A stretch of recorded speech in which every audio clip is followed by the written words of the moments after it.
चलिए दोस्तों, आज हम लोग बात करने वाले हैं ऊष्माक्षेपी तथा ऊष्माशोषी अभिक्रियाओं के बारे में। ठीक है, तो ऊष्माक्षेपी तथा ऊष्माशोषी अभिक्रियाओं के पे बढ़ने के पहले हम लोग थोड़ा पुराना रिवाइज करते चलते हैं। जैसा कि इसके पिछले वाले वीडियो में हमने जाना था संयोजन और वियोजन अभिक्रिया के बारे में। संयोजन अभिक्रियाएं क्या होती हैं और वियोजन अभिक्रियाएं क्या होती हैं, उसको थोड़ा सा एक बार रिवीजन कर लेते हैं, फिर आगे बढ़ते हैं। संयोजन अभिक्रिया वो अभिक्रिया होती है जिसपे दो या दो से अधिक पदार्थ मिलकर के एक पदार्थ का निर्माण करते हैं। ठीक है, जैसा हमने लिया था कार्बन और ऑक्सीजन को मिला करके CO2 कार्बन डाइऑक्साइड बना। ठीक है, इसी प्रकार करके। ठीक है, और H2 प्लस O2 मिला करके 2H2 बनते हैं। ठीक है, H2O। ठीक है, इस प्रकार करके हमने ये जो है संयोजन अपक्रिया का उदाहरण है। और अगर बात करें वियोजन अपक्रिया की, तो वियोजन अपक्रिया इसकी जस्ट अपोजिट उल्टी होती है। ये संयोजन अपक्रिया की उल्टी होती है। इस पे क्या होता है कि एक पदार्थ टूट करके कई पदार्थों में विभाजित हो जाता है। ठीक है, तो संयोजन और वियोजन अपक्रिया हमने पिछली क्लास में समझे थे। आज की क्लास में हम लोग ऊष्माक्षेपी ऊष्माशोषी अपक्रियाओं के बारे में जानेंगे। उसके जस्ट बाद हम लोग विस्थापन और द्विविस्थापन अपक्रियाओं के बारे में समझेंगे। सबसे पहले हम लोग ऊष्माक्षेपी तथा ऊष्माशोषी अपक्रियाओं के बारे में जानते हैं। चलिए, ऊष्मा परिवर्तन के आधार पर रासायनिक अपक्रियाएं दो प्रकार की होती हैं, ऊष्माक्षेपी तथा ऊष्माशोषी। अगर हम लोग ऊष्माक्षेपी और ऊष्माशोषी की शॉर्ट में बात करें तो इन अपक्रियाओं में क्या होता है, वे रासायनिक अपक्रियाएं होती हैं जिनमें क्या होता है, अगर ऊष्माक्षेपी अपक्रिया है तो वहां पास ऊष्मा उत्पन्न होगी। अपक्रिया के पश्चात ऊष्मा उत्पन्न होगी, कुछ ऊष्मा हमें प्राप्त होती है। अगर जैसे हमने जब हमारी ऊष्माक्षेपी अपक्रिया है तो वहां पास हमें कुछ ऊष्मा प्राप्त होती है। और जो है अगर ऊष्माशोषी अपक्रिया है, क्या अगर ऊष्माशोषी अपक्रिया है तो वहां पास हमें ऊष्मा नष्ट होती है। ठीक है, ऊष्मा जहाँ शोषी अपक्रिया है तो वो ऊष्मा का शोषण करती है, वहां पास ऊष्मा नष्ट होती है। तो ये रही ऊष्माक्षेपी और ऊष्माशोषी अभिक्रिया के बारे में। अब हम लोग इसको थोड़ा डिटेल में जानते हैं, जो हमने लिखा है नोट्स पे कैसे लिखना है, पेपर पे आ जाए तो कैसे लिखना है, इसीलिए। तो वे रासायनिक अभिक्रियाएं जिनमें अभिक्रिया के फलस्वरूप ऊष्मा उत्पन्न होती है ऊष्माक्षेपी अभिक्रिया कहलाती है। ऐसी रासायनिक अभिक्रियाएं जिनमें क्रिया के फलस्वरूप ऊष्मा उत्पन्न हो तो वह कौन सी कहलाती है, ऊष्माक्षेपी। ठीक है, जैसे CH3 जो कि गैस है और 2O2। ठीक है, 2O2 लिखा है ऑक्सीजन। ठीक है, तो इनको अगर बात करें, इनकी अपक्रिया कराएंगे तो क्या बनेगा, कार्बन डाइऑक्साइड, जल और ऊष्मा, प्लस ऊष्मा लिखा है, ऊष्मा भी बनेगी। यहाँ क्या है, कौन सी अपक्रिया, ऊष्माक्षेपी अपक्रिया है। अगर इसकी बात करें तो प्राकृतिक गैसों का दहन एक ऊष्माक्षेपी अपक्रिया है, श्वसन एक ऊष्माक्षेपी अपक्रिया है। श्वसन भी जो है वो भी एक ऊष्माक्षेपी अपक्रिया है। ठीक है, और ये क्यों है, देखो, जब ग्लूकोज हमारी कोशिकाओं में से उपस्थित ऑक्सीजन से संयोग करके CO2 और H2O बनाता है।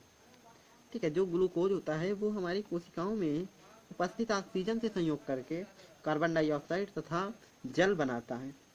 ठीक है, इसी में ऊर्जा निर्मुक्त होती है और यह अभिक्रिया होती है। ठीक है, तो अगर हम लोग, ठीक है, तो इसको अगर हम लोग समझना चाहें तो एक शॉर्ट टर्म है कि श्वसन एक ऊष्माक्षेपी अपक्रिया है, ये याद रखिए। क्वेश्चन ये भी पूछ लेता है कि श्वसन एक ऊष्माक्षेपी अपक्रिया क्यों।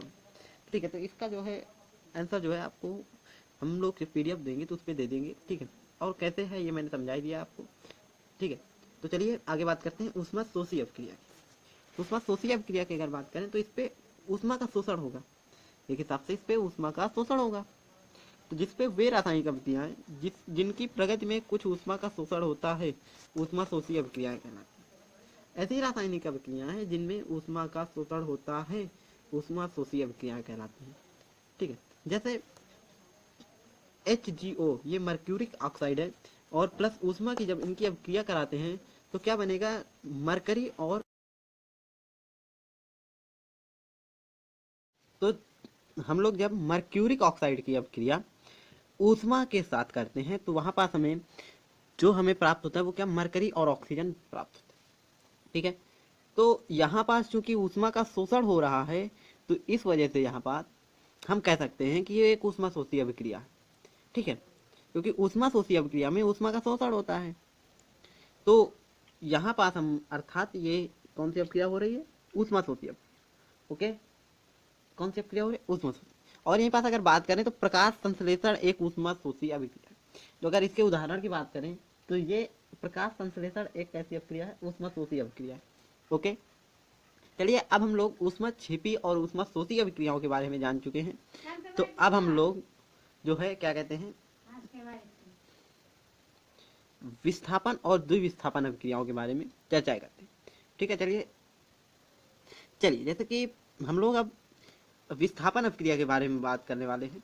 इस अपक्रिया में प्राय होता क्या है मूल रूप से कि जो कम क्रियाशील पदार्थ होता है, जो कम क्रियाशील पदार्थ होता है वो अधिक क्रियाशील पदार्थ, कम क्रियाशील जो अधिक क्रियाशील पदार्थ होता है वो कम क्रियाशील पदार्थ को उसके यौगिक से विस्थापित करता है।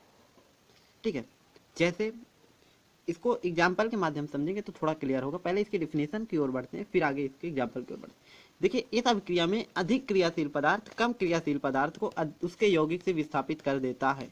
जो अधिक क्रियाशील पदार्थ होता है वो कम क्रियाशील पदार्थ को उसके यौगिक से विस्थापित कर देता है, उसके यौगिक से अलग कर देता है।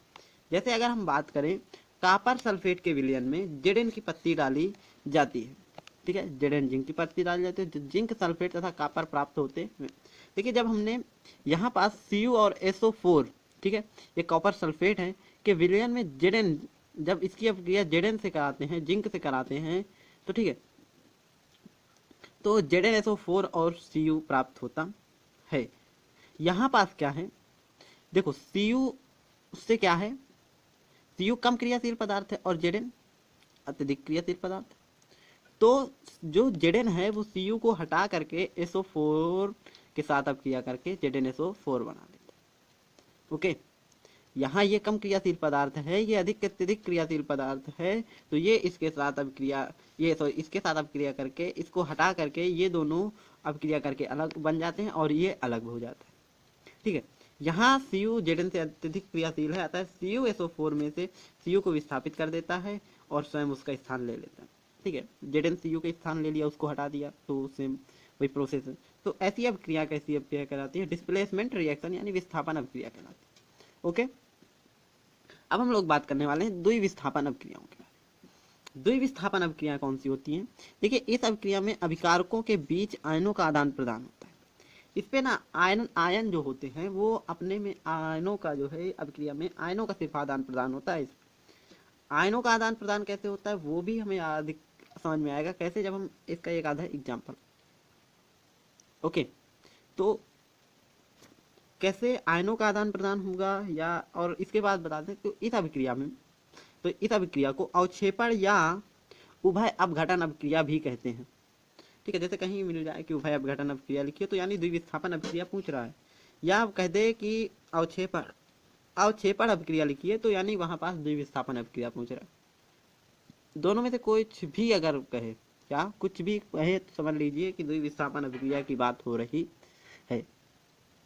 तो अवक्षेपण की भी बात पता चली और अपघटन, उभय अपघटन कह ले तो ठीक है, जैसा कि लिखा हुआ है इस अपक्रिया को अवक्षेपण तथा उभय अपघटन अपक्रिया भी कहते हैं।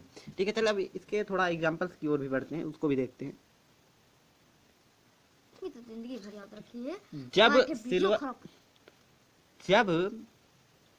जब सिल्वर नाइट्रेट यानी AgNO3 तथा पोटेशियम क्लोराइड KCl के विलयनों को मिलाने पर उनके आयनों के विनिमय के फलस्वरूप सिल्वर क्लोराइड AgCl तथा पोटेशियम नाइट्रेट KNO3 बनता है। ठीक है, जैसे अब जब हम यहाँ पास क्या सिल्वर नाइट्रेट की पोटेशियम क्लोराइड के साथ अपक्रिया कराते हैं तो उसके बाद हमें सिल्वर क्लोराइड तथा पोटेशियम नाइट्रेट मिलता है। ठीक है, जैसे देखो AgNO3 और KCl की अपक्रिया कराएंगे, ठीक है, तो क्या होगा AgCl और KNO3।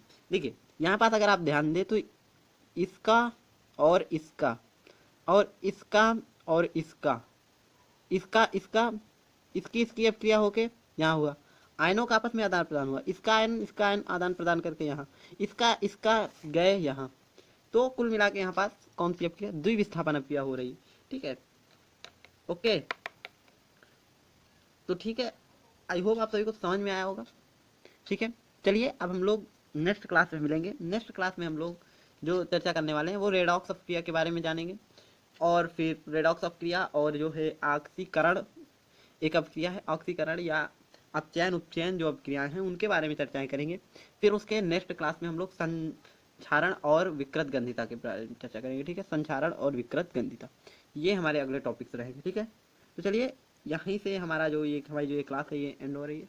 तब तक के लिए और तब तक ta ta bye bye, see you.